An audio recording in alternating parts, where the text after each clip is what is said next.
Thank you so much, Peter, for joining us. Okay. Thank you for being a founding member of the board for Memes also. Appreciate that.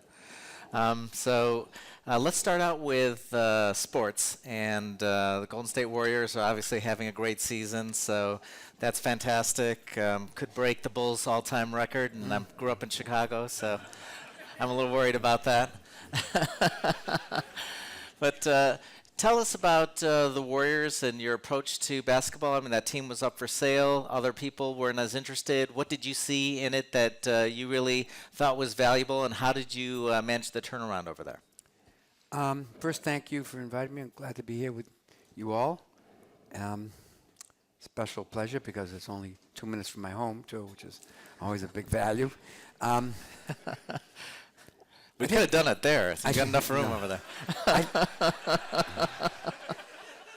I think that question is interesting because it really portends two elements of my life and my career and my career management, some of which was incidental, some of which was planned, but certainly has been repeated by me. And that is that I always look at problems as opportunities in disguise. And the problem that I faced personally was that in the movie and television business, I wouldn't say that I had done everything, but I had tried everything. I had really worked in virtually every aspect of the entertainment business and the film and television business, every single aspect of it. And I thought to myself, is that how I define myself? And is that how I would define myself? And I thought to my point of view was I had to define myself in a way that was more cognizant with my dreams and aspirations, not with just my perspirations, what I've done before. So what I looked at is, what do I really do? I saw myself as a connector between artists and audiences. I cast a much wider net than looking at the movie business or the television business or the music business, all of which have fundamentally been in my whole life. And as a connector between an artist and an audience, wherever the artists moved or wherever the audiences moved, I was a connector. I could connect them. I understood both. I spoke their language. I understood how to manage them. I understood that it was an executive and entrepreneurial undertaking. And so I realized there was a lot more in the opportunity horizon than just movies and television. And I had been interested in sports because of that. And I owned an array of minor leagues, very important minor league teams with my partner Magic Johnson, hockey teams and baseball teams all across the country. And when I saw the opportunity for the Warriors, it wasn't for sale. And that is another secret sauce that I learned. Everything's for sale, just a matter of when and how much. And that's the reality. So I looked at this market when I thought about San Francisco and saw a moribund franchise in the Bay Area. And looked at the ripeness of that market. It is a market that has a lot of diversity, economic diversity. It's an intellectually rich market.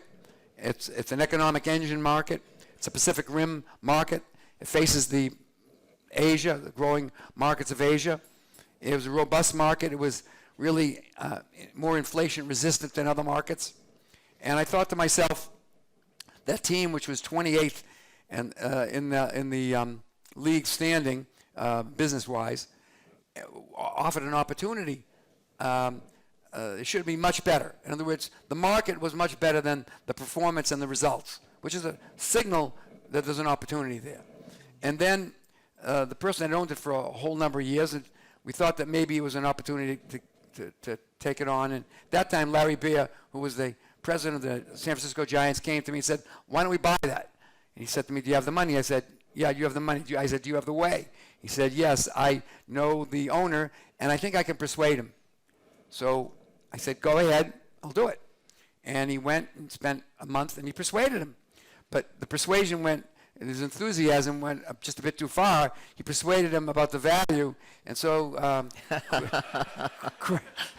Chris Cohan decided instead of selling it to us, he'd put it up for an auction. And so it was the first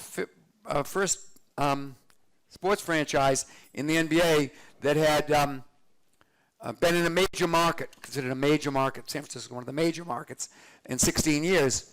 I saw that as an opportunity too, but other people saw it. Larry Ellison has a relatively good bank account, and Bonderman, TPG, and a whole host of people, John Henry from Boston, who owned the Red Sox, among other assets. But a whole host of people became interested, and the negotiation went on and on and on, and we managed to win. My partner, Joe Lakeup, and I, we managed to win. It was not a likely win. In fact, most people thought we were going to lose.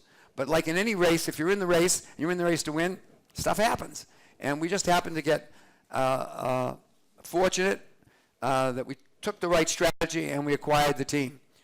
But what we acquired was a problem. It was a problem in every way. And what were the major problems that you identified at that stage?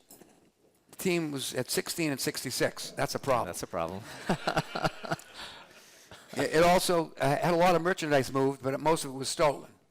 It had the oldest arena in the NBA, a challenge. It was in a zone that was difficult to get to and was relatively considered dangerous. Another problem. The real problem was the culture of the organization was moribund.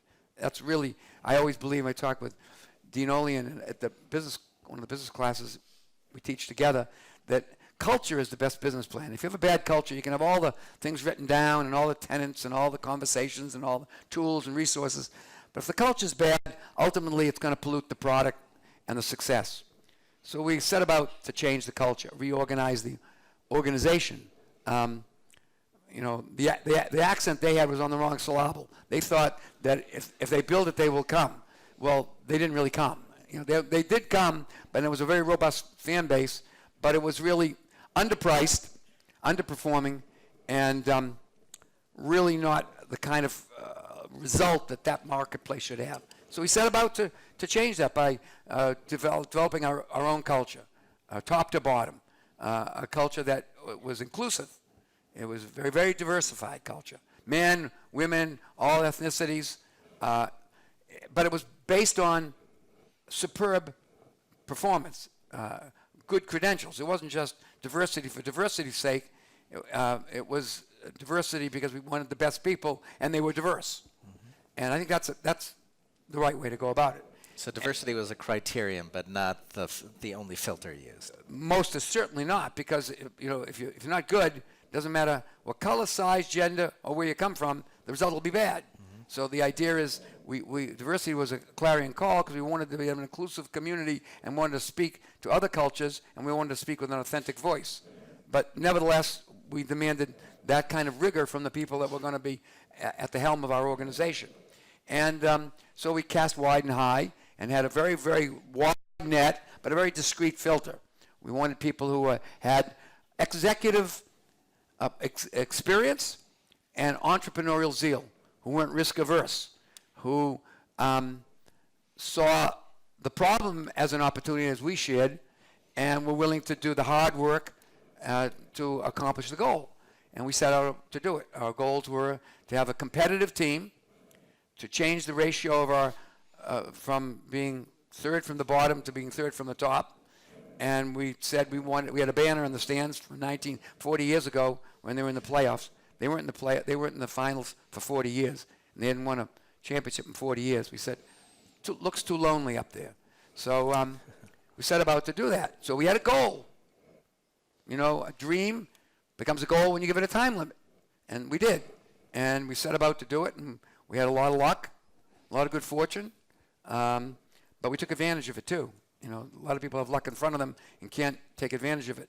We had an organization, the people in the organization, the folks, the men and women, were capable of recognizing the opportunity and maximizing it. Right. So that's what happened. Very quickly, you became champions. Well, quickly is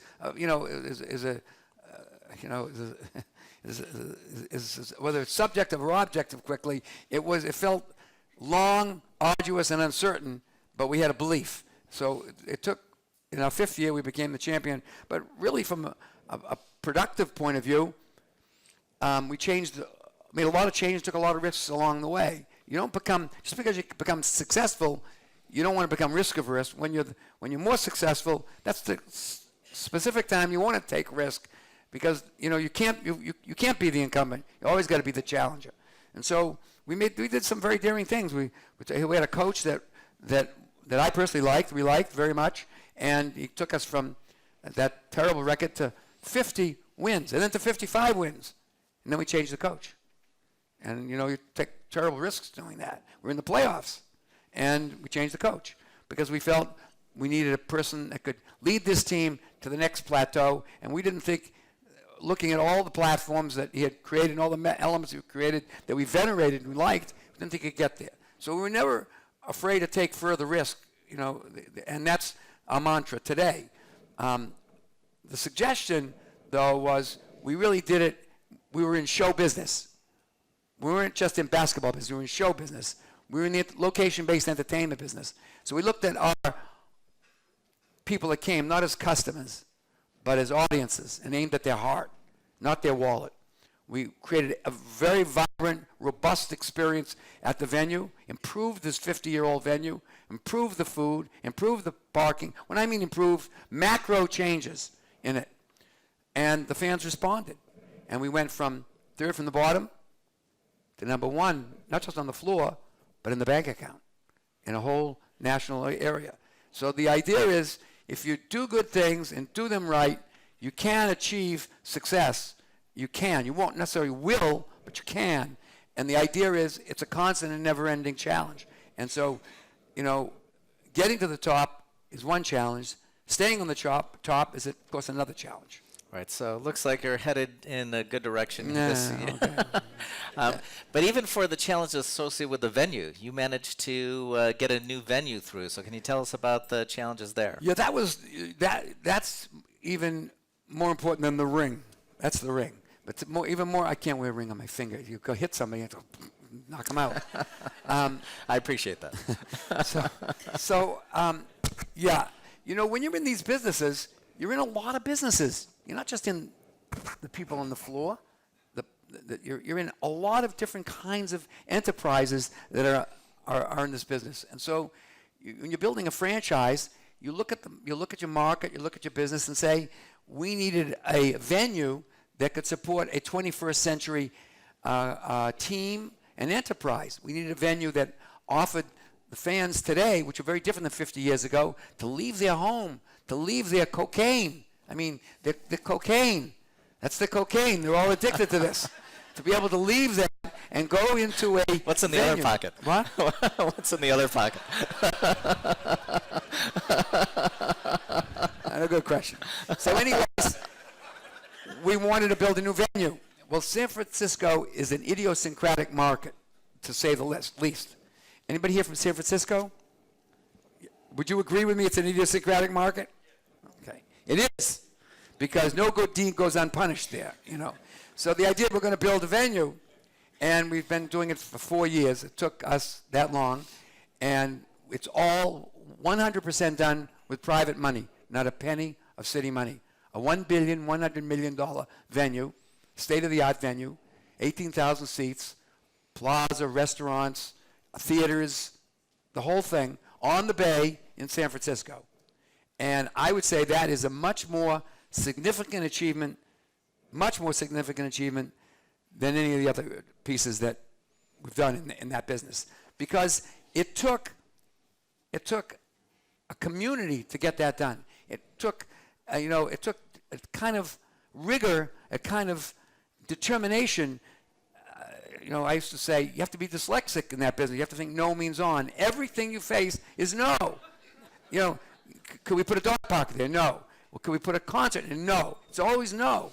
So the idea is you really have to have the wherewithal, the emotional wherewithal to go on that journey.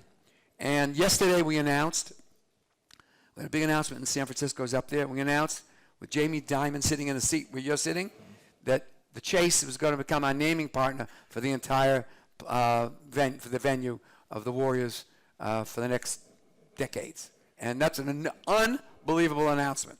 They also named the Chase Center as Madison Square Garden in the East. So our aspirations are high. And building a venue like that for concerts, conventions, tourist bureaus, sporting events, all kinds of cultural events is another whole experience that came from my other experiences. I built minor league stadiums. And you build a 10,000, I own the Oklahoma City Dodgers AAA team and stadium. Magic and I built Dayton and Frisco and we built the Yankee stadiums.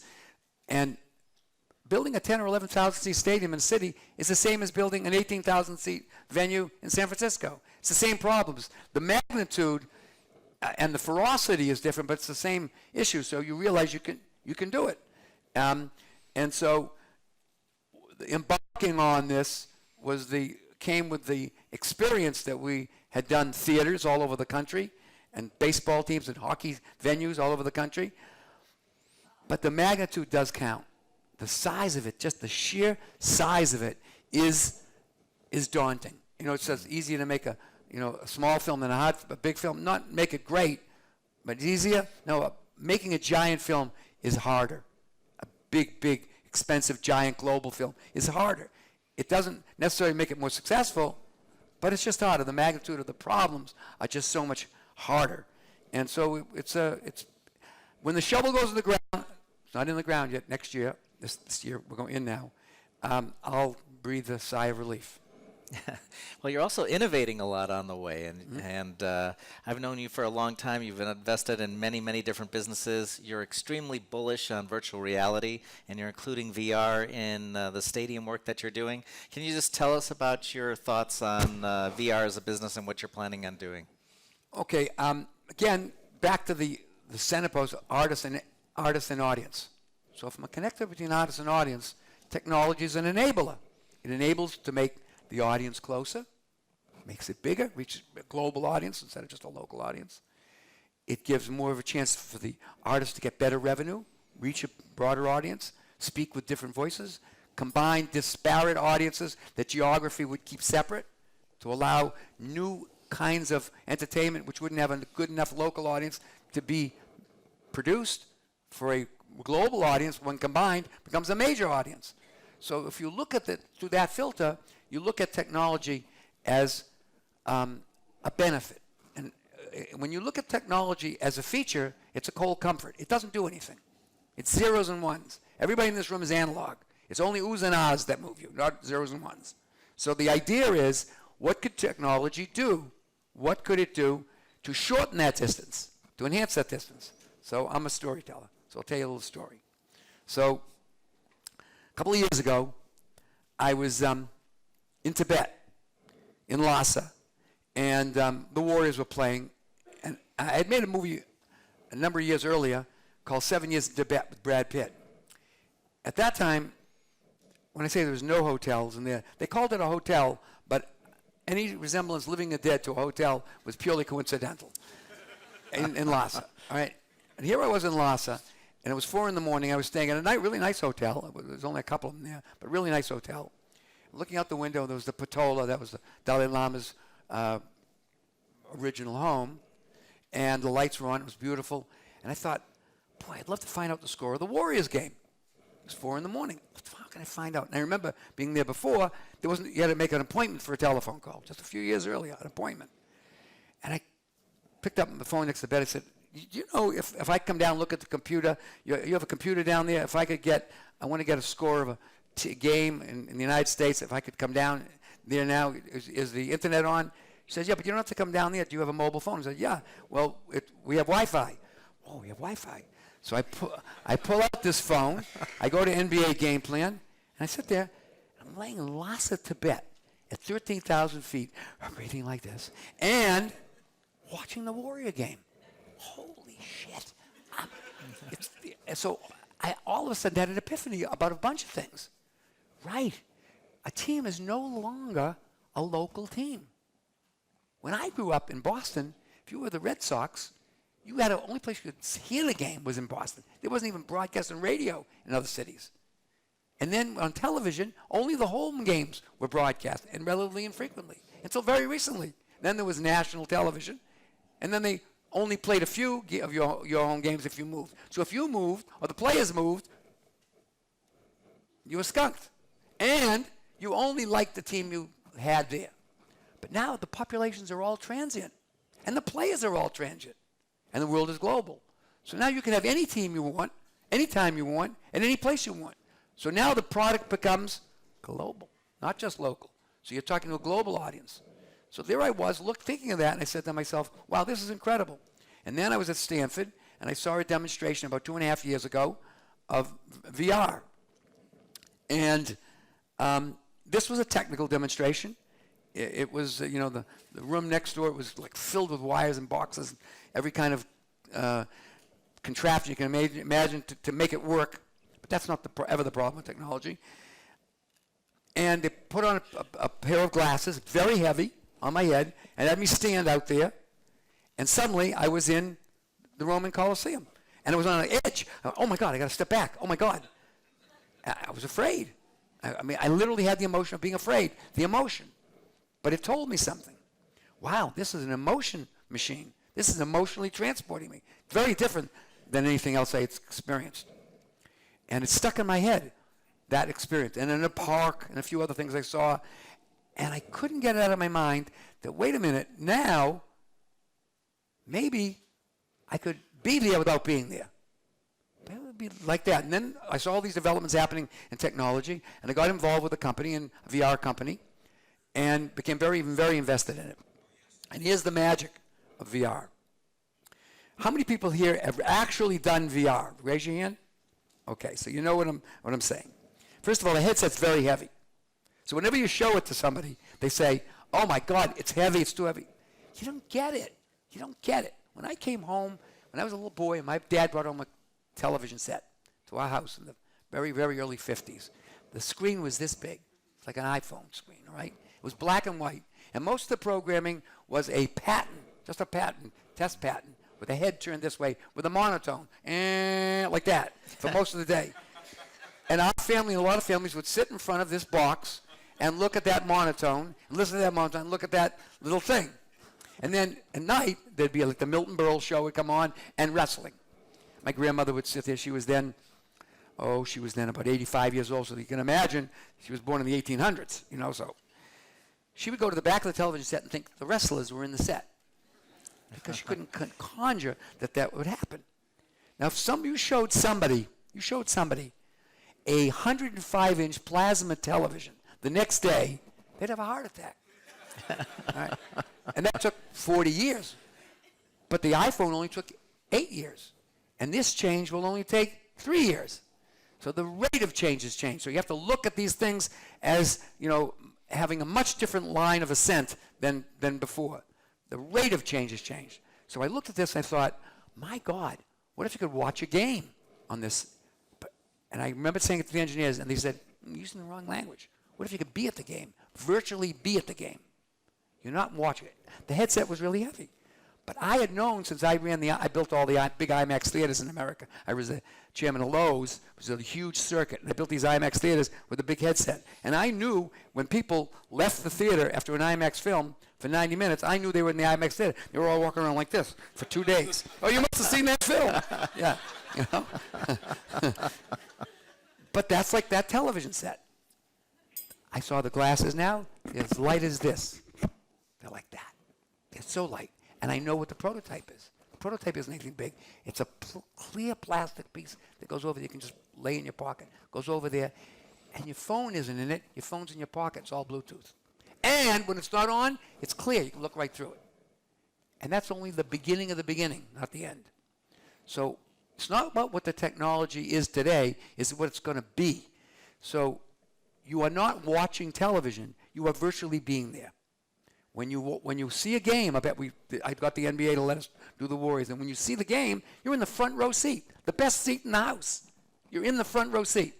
But you're not a passenger. You're a participant. You're looking at it. There's no director. It's not curated. You're as if you were there. And that experience is transformative. It's transformative in every other area too, not just basketball or baseball, but it's transformative. And I looked at that and I went, oh my God. Oh my God, that's going to change everything. If I felt like the guy or the woman looking out the window in Los Angeles 100 years ago who ran a transportation business of running horses up to Santa Barbara that took 10 hours to get the horses and stuff to Santa Barbara. And she, what's that noise? Look out the window. See this thing going by with 4 wheels, stopping and starting. And it says, They could take the stuff, oh, that'll never work, break down, look at the noise, the smells, only goes and stops and starts. You know what happened? The person looking out the window made a mistake. They saw themselves in the horse business, not the transportation business. If they saw themselves in the transportation business, they'd be perfectly positioned to take advantage of that change. That's been happening all of our lives. People, incumbents, being the defender of incumbency, not understanding who they are and what their skill set is, and not taking advantage of it. So when I look at this, I say, oh my gosh, this is going to be a big thing. No, everybody's frightened of it. They own a venue. They're frightened of it. Well, why will you come to the venue? Why will you watch television? Radio's still here. Horses are still here. You know, the idea is one media doesn't necessarily subsume the other, but only 18,000 people can be in the venue. And if you have a global audience, back to what I said, and you're a Warriors fan or a Knicks fan or a Dodger fan or a Giants fan, wherever you are, you can be virtually there and have that experience. But what does it mean? It means the venue has to be better. The food has to be better. The parking has to be better. The experience has to be better if you're going to compete. But you're only filling 18,000 seats. And there are 7.5 billion people on the planet. And about 3.5 billion people have this. You don't need a set-top box. No wires. And they're addicted to it. 270 times a day you look at it. When you leave it at home, you have sphincter arrest. So the idea is that's the opportunity. And so that's the way I look at things. I look at things and saying, how can I reshape my thinking? How can I be nimble and agile with these tools? How can I make my business better with these tools? Not, oh my God, how do I defend it? How do I prevent it? Prevent it. You're not going to prevent anything. So the idea is, you know, you have to be an advocate for making your experience, you're in the experience business, better. So that's the way I looked at VR. And VR will be in not just for sporting events, all live events, concerts, theater. I mean, think of a theater. How many people here are in anything to do with the entertainment business? Can you raise your hand? Okay. Think of a theater in New York, which is the cauldron where it's all, you know, a lot of the big theater happens. So many shows run for 3 months, 2 months, 4 months, and then close. And they're running at half full. Half full. Imagine if you could, all you have to do is put one camera the size of this down the center in the best seat in the house. You can put 3 cameras if you want, but 1 camera. And then take that small percentage of people that still like that show that can't be economically viable in a theater in the center of Manhattan and multiply it across 7.5 billion people. Aren't there another 500,000 people on the planet that would like to see that? 300,000 people on the planet would like to see that live? Actually be in the theater seeing it live? And guess what the production cost of that is? 0. So you got no new transmission, no new devices, and 0 cost of production. Sounds like a profit opportunity for me. So, and that's a product that didn't succeed because it can't move. They can't fill those venues in the center of Manhattan because of that economic reality. But that show has got value. So the point is, this will unlock a lot of other creative, entrepreneurial, entertainment, and attraction opportunities. Concerts, speeches. I mean, it's crazy. It's just crazy. You know, think about education. You know, we do a class here. We do several classes here. One in the business school with Dean Olian. We have the greatest guests in the world. Greatest. I mean, I marvel at it. I can't wait to go. I think, I want to meet this person, talk to them, and learn from them. It's like exciting to me. Or my sports class. I mean, the best. The best. The commissioners, the best athletes, the best stars, the best people that run venues, the best people that run broadcasting. But only 80 people can do it. Is that a sustainable model? Yeah, so is it really a sustainable model? Why couldn't you have a subscription model, maybe for just some classes, where 80,000, 800,000 other people on the planet would get the benefit of that? Why have a walled garden? Just interesting questions. And professors should get participation in that. They will. But truthfully, the economic engine will support that. I think that's exactly what the model has got to be. Entrepreneurially sound. It's not about a environment where now it's all free. It can be a subscription model. It It can be a pay-per-view model. It can be a license model. There's all kinds of opportunities. But now you're almost like breathing the same air. You're looking around the room. You're getting a sense of the students. You're present in it. The whole experience is much more metabolizing than just a screen. So all I'm saying is that this whole cornucopia of change affects you. Now, interdisciplinary, we learned in our business class how interdisciplinary business is becoming, how it learns from other business, medical, learning from sports, sports learning from entertainment, entertainment learning from manufacturing. You know, I think that's the new paradigm.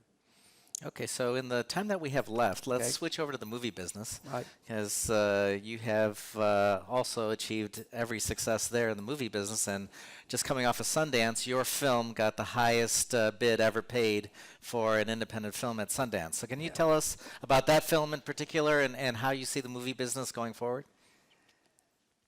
There's two words, the movie business going forward. That's the conundrum right there. Now you're scaring half the people in the room. No, because that's the opportunity right there. You know, here's what's not going away. People wanting to be entertained by diverse artists in diverse mediums at all times. It's going to get larger and bigger, wider, fatter, longer, because there's going to be more people too. So the opportunity is there. It's the redesign of the connection that we're talking about. So when you think about a business, the movie business, are we talking about the theatrical movie business where people go to theaters? Are we talking about the idea of seeing film in various manners and forms? There are really different languages around how you define the issues and therefore the problems and therefore the opportunities. But if you look at theaters themselves, you have to move the physical act of moving people into a venue for an hour and a half, having them drive 9.5 miles, wait, 10.6 minutes of waiting in line with 2.3 people to go there, and then do all the same thing after they leave. And you say, is that the most efficient method that creates the best economic value? Well, there's something to be said by theaters. I love theaters because you are breathing the same air and you're getting a sense of commonality in a community of other folks and how they're responding live in real time. So I think there'll always be theaters. I mean, I'm betting on that for movies and for sports and for all kinds of activities because we're social. You know, Facebook didn't create social cohesion. We did. You know what I mean? So the idea is we still want that. And there's going to be a bigger demand and a better demand that'll be better, always better, but we still want that. So I think there's a very long trajectory, a proven long trajectory for storytelling and for film storytelling. I do believe that completely and totally. But the format and framework for both the presentation and the economic engine that drives it is vastly going to change. We see it already with windows collapsing and the barbell nature of the business. Now you have these giant, big films being made by combined studios. Really major, massive undertakings. You can't imagine how challenging it is. When I was making $100 million films, it was like, today it's $200 million. But they're just massive undertakings and very, very risky. And then you have these smaller films, risky to a different group of people for different reasons, but smaller films anywhere from, let's take 5 million to 15 million. And the business has gone like this. So the exhibition business wants these big films. They want the big films because, let me tell you what business the exhibition business is in. Can anybody guess what business they're in? Popcorn. They're in popcorn. I was in Lowe's theaters. Popcorn, the box of popcorn, the big one, costs 3 cents, and we charge $5.50. The Fizzly water cost 1 cent, and we charged $3.50. The profit margin, let's figure that out. No partners and that. The film, you don't pay for the film. You have a split in the revenue that comes in the door in favor of the distributor generally. All right? So your whole operation is planned around that. So you have to put butts in seats. So when we built these giant new multiplex theaters, the 67th Street in New York was the first big one in New York. 20 screens, big IMAX screen, artistic, theaters, for small artistic films. So you no longer say, I'll go down to the theater. If it's not playing there, you went home. Every film would be playing there. That's the way it was. That's the way the business was. And then what happened? Funny thing happened on the way to success. The distributors and exhibitors realized, wait a minute, if I play Avatar in 10 theaters, one starting at 7, one 7 to 7:10, 7:15, 7:20, 7:30, 7:45, I can make more money. I'll sell more popcorn because most people want to go to the movies then, and that's the movie they want to go to. So they're driven by size and volume. So they turned the multiplex into a simulplex. That changed the business. Second thing that changed the business. When I came in the business, I was at Columbia Pictures, and I ran 3 very large companies, Columbia, Polygram, and Sony. So I have some symmetry over 25 or 30 years. Here's how decisions were made. Forget the creative decision. It's show business. It's not show business. Anybody in it knows that. So here's what happens. You're looking at a film and you're saying to yourself, let me think. This is an interesting film. I like this film. Okay, I got it. It's this, it's that. I like the story. I like the narrative. I like the cast. Let's model the film. So nobody just says, let's make it. Model it. And you say, what will this film do in its various modes? Its theatrical release. What will it cost? What kind of return you'll get? What will it do in its international release, foreign release? It's that. What will it do in video? What will it do in all the things. And you make a decision.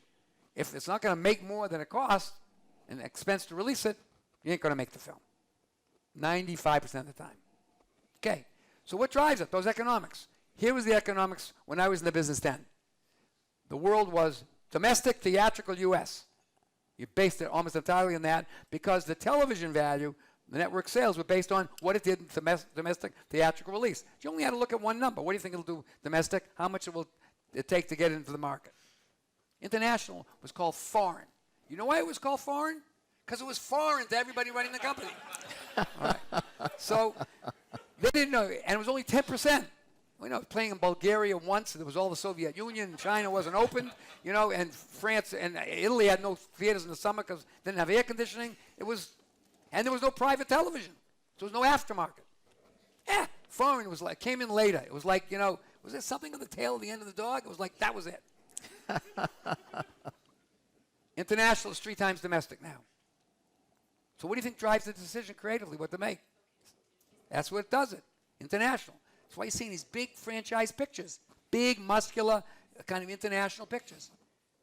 That's why it drives it. It drives it that way. They're interested in the gold and not the glory. And that's what these big companies and their stocks have. And what else do they want? What do they want in business more than anything in all? More than anything in the world, what business wants is certainty.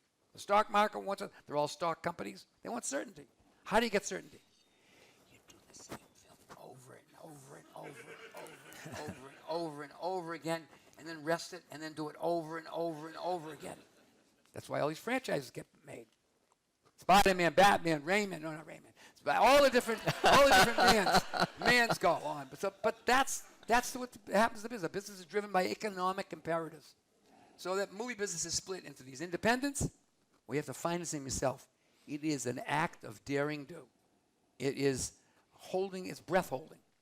And making the films, and you're making them for that distinct audience. And you have to be able to be happy with that audience. Very few films break out of that and move into that big market area. Very few. But that's why you see, in the Academy Awards, okay, I love The Martian. The Martian's a comedy, won Golden Globe, a comedy. And there must have somebody have brain dead or something to call it a comedy. That does that make Driving Miss Daisy an action picture? I don't know. So the idea is that's the mishmash that's going on. So all these small films, which I can make with my company, because I have the financing, I can make, but they have to stay inside that confine.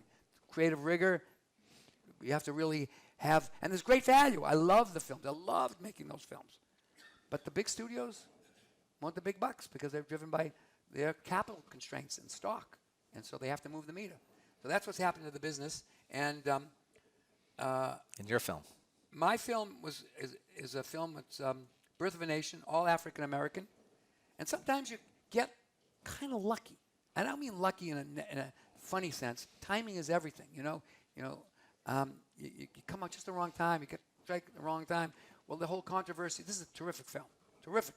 But the whole controversy about the missing population of African Americans in the artistic recognition community happened literally the same week or 2 weeks this film came out. So it fell into that storm. It didn't mean the film was any better or any worse, but it just happened to be in the ether. Films don't live negatively in outer space. They live in the ether of what's happening. You're always subject to what's happening. I mean, for sure, something happens in the world and your film comes out that weekend, you're in trouble, real trouble. Something good happens, you could be in real good trouble. So the idea is, you're making that bet 2 years ahead, or a year and a half ahead. And you're not the master of the universe. So you hold your breath. Hope you can get through it alive. So we got through this with the benefit of the movie God. The movie God had those things happen at the same time, and we got some of the benefit of that. But the film itself was, you make that film and you say to yourself, I got to hit the bullseye. You can't be 15 degrees off target. You can't be. You make, what's that thing, that stupid film that the great actor made, Robert De Niro, Dirty Grandpa or something like that? Guy won the Academy Award. What is that? But they're appealing to a certain kind of audience over there, and you don't have to worry about what's going on in the world. That's what's going on in the world. That's the problem. Okay, on that note, I think we'll take questions from the audience. Okay. I know you have to get out of here, but we have some minutes for some questions here. Here you go. Pass this down. Hi, my name's Jane. I like that. I never saw that thing.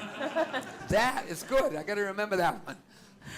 My name's Jane Davidson. I'm actually a law student at Loyola Law School, and I work in brand development and marketing. And I was wondering how you see these new improvements in technology being able to bring kind of advertising to people on a more individual level in a venue or stadium type of setting.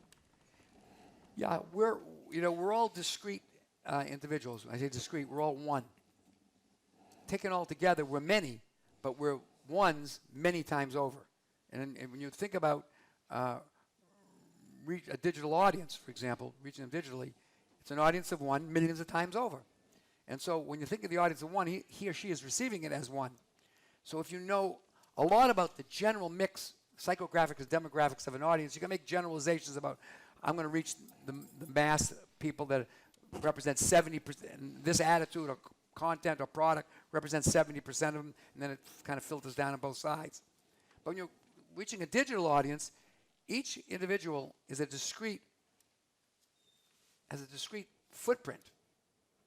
And so the more you can align up their interest and your offering, the more likely you are to get their attention. If you get their attention, you can get their intention, which is transaction. So the idea, whether it's buying the film or buying a product or going to school, whatever it is.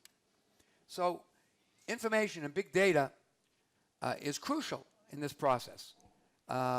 Understanding who that audience is you're reaching and how you're reaching them and what their particular likes and dislikes are or proclivities are is fundamental to being able to go get them. And if you aim for their head with the analytics, you miss it. If you aim for their wallet, you're kicked in the butt. If you aim for their heart, and that's what the analytics tells you, what will move them emotionally, what will metabolize them, what will likely create a call to action for them, to listen, pay attention, buy the product, vote for me, whatever the thing you want them to do. So we're at the we've been in the era of knowing information and collecting data for many, many decades, many decades. But the sophistication around the capture now, the curation of it, the distribution and the exhibition of it, so we give it its meaning to the purveyor of the product and the audience is what's being fascinatingly being worked and reworked. So we would rather reach an audience, for example, if you're an advertiser, you advertise Petco, you'd rather reach an audience that was watching the American Kennel Club than watching the NFL football game, right? So you'd want to do that. So you'd want to be where those people are. So what you're trying to do is align interest and information in a way that you create the stream of connection, trusted connection between them. And any one of the elements in between that exchange that is flawed or less viable is a cause for concern. If your collection data is suspect, no matter what the rest of the system is, it won't work. If your curation, how you curate it, isn't done well, it won't work. If you're then, I call it display it, how you're going to display it to somebody who isn't looking at analytics, they're looking at what does it mean to me, how you can display it in a method of narration of it, if you will, doesn't work, won't work. I mean, I see that in my baseball teams. We have great collection. Great. I mean, the collection of the big data is phenomenal. I mean, it's done so perfectly, and its level of error is almost zero. It's curated quite wonderfully. It's then displayed at the display systems to show it to folks so they can understand what it means to be 2 foot off the bag, or if the left-handed pitcher, right-handed hitter in the last 3 innings. It gives you all kinds of incredible data that helps each person involved with it be better. But if in the last mile to the home, in this case, the dugout in a baseball game, if the manager doesn't believe in the analytics and the player doesn't believe in the data, it don't work. It don't work. So it's biblical. You have to get everybody to believe that the data presents to them really opportunity and value, and to hear the data. That doesn't mean make it's God, but to understand what it means. And that's the challenge. It's more of a human challenge than just a technological challenge or economic challenge. It's getting people to trust the data. Now, we've always had data, but we called it intuition. It was our brain picking up all the information. But the collection method was pretty narrow. It was only your own experience in a very narrow window. So, and it was didactic? No, it was really kind of like, maybe I got it. Maybe I saw half of it. Maybe I saw a third of it. So the pickup or the capture of it wasn't enough to really rely on it. So, yeah, I think we're in the world of big data, and it's going to happen faster and more sophisticated. You know, and every time you buy something, it'll be a data point for something else. Every time you drive down the street, it's a data point for something else. You know, you think about the amount of video that's being captured in the world today, you'd be staggered. The amount of video just of us on the streets and movement of people by windows. Do you know, this is something I just saw, just take it aside. I'm just sharing with you. I saw something that I thought was unbelievably transformative. You walk down Fifth Avenue, you walk down the street, and there's these big store windows. What's in the store window? A mannequin, right? Buy my suit, my tie, all right? Mannequin, you walk by it. And that's a television screen. People pay fortunes to have those ads everywhere, the posters and billboards. Now what you can do, you look at that mannequin on the window thing, you can walk up to the window, touch the part of the clothes, where it is in the store, how much it costs. You can pick this out and go like this to it, all right? Like Shazam works, and find out everything you want to know about it. What was it made with genetically altered food or material? You know what I mean? You can know everything about it. We're in a world where the data is going to become not invisible, but visible and marketable. And that's going to be the magic. Okay, so we have time for one more question. But since we're on the topic of advertising, how much did Chase pay for the rights for your San Francisco stadium? Not going to get it out of me. But let me put it this way. Would you guess a little, medium, or a lot? Take a guess. Well, I'm thinking I'm always saying guess. I'm not going to smile at anyone. Citibank put up $300 million for Citi Field. I don't know that. I don't know. Okay, so one more question. Do we want to go on the side there? Hi, I'm Bobby Marshall. I work at Paradigm Talent Agency down the street. I have a two-part question, if that's okay for the last one. Kind of an opposite spectrum, so I think one would Ask be... the second one first. The second one first? The second one would be, can you give any insight or specific motivation as to why you sold Birth of a Nation to Fox Searchlight, I think, instead of Netflix, which was offering a higher amount? That's a good question. I'm glad it's the second question. You know, you're in the theatrical motion picture business. Mm-hmm. You believe you make a film, you make a promise to your talent. I didn't make it specifically, the company made it. All the people involved made it. This was going to be a theatrical picture, theatrical release. And that was the promise that was made, you know, and that was the promise that was kept, you know, that I can't tell you, they offered $20 million, which was, you know, almost 20% and 15% more than the other one. So that's why we did it. Essentially, we wanted to do that. If you said to me, what if they had offered, then if the first question is, what if they had offered $30 million, what would our answer be? Well, I mean, no. We would try to do the same thing. But the truth is, the value proposition of a theatrical release today is still in the ether. It's still valuable. So we thought at the end of the day, the whole value of the film, the negative, the terminal value of the asset would be worth it. Okay, so thank you, Peter, Great. for joining us today, and we'll break for lunch. Thank you.